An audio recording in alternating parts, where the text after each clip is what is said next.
सुना जाता है कि यूरोपीय व अमेरिकी लोग हमारे देश को, भारत को सपेरों का देश कहते हैं। किसी भी देशवासी को अपने देश के लिए ऐसा कहा जाना बुरा लगेगा, हमें भी बुरा लगता है। किंतु बुरा लगने के साथ साथ या उससे पहले हमें ये विचार करना चाहिए, क्या वास्तव में यह बुरा लगने की बात है? क्या वास्तव में हमारा देश सपेरों के देश की पहचान वाला नहीं है? देखा जाता है कि जिस गांव में किसी जाति विशेष का बाहुल्य अथवा कोई अन्य विशेषता होती है, उसी का गांव उसे माना जाता है। यदि किसी गांव में कोई विशेष व्यक्ति होता है, प्रसिद्ध व्यक्ति होता है, तो उसी के नाम से उसे जाना जाता है।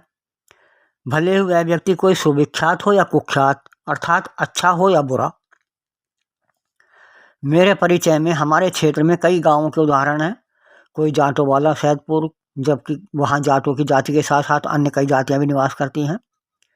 एक ब्राह्मणों वाला सैदपुर है, जहाँ ब्राह्मणों के साथ साथ अन्य जातियाँ भी निवास करती हैं, लेकिन विशेष रूप से ये लोग रहते हैं वहाँ,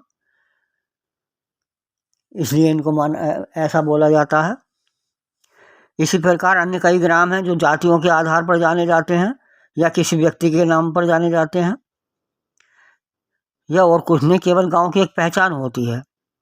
जरूरी नहीं कि केवल वही व्यक्ति जिसके नाम से जाना जाता है वही व्यक्ति रहता हो, या जिस जाति के नाम से जाना जाता है किसी गांव को वही जाति रहती हो। खैर, बस उसी प्रकार हमारे देश की पहचान है, यहाँ की विशेषता ही इसकी पहचान है। अब मानने वाले पर निर्भर करता है कि वो उसे किस पहचान से जानना चाहता है। किंतु ये सत्य है कि हमारे यहाँ इसी तरह के लोग पर्याप्त मात्रा में पाए जाते हैं, जो मेहनत करने की बजाय मुफ्त की रोटियां खाना चाहते हैं। इनमें जादूगर और सपेरे भी मुख्य रूप से हैं। यूरोप और अमेरिका में ये लोग नहीं पाए जाते। ये लोग कोई रचनात्मक कार्य तो करते नहीं हैं, इसीलिए यूरोप के लोग हमारे देश को सपेरों का देश कहते हैं। तो उसमें आश्चर्य नहीं होना चाहिए। आज कोई भी अमेरिकी या यूरोपीय व्यक्ति भारत में आकर बसना नहीं चाहता,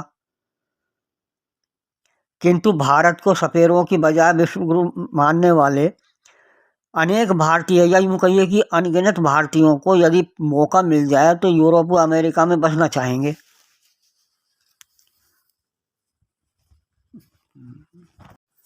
आखिर क्यों? ये विचारणीय है।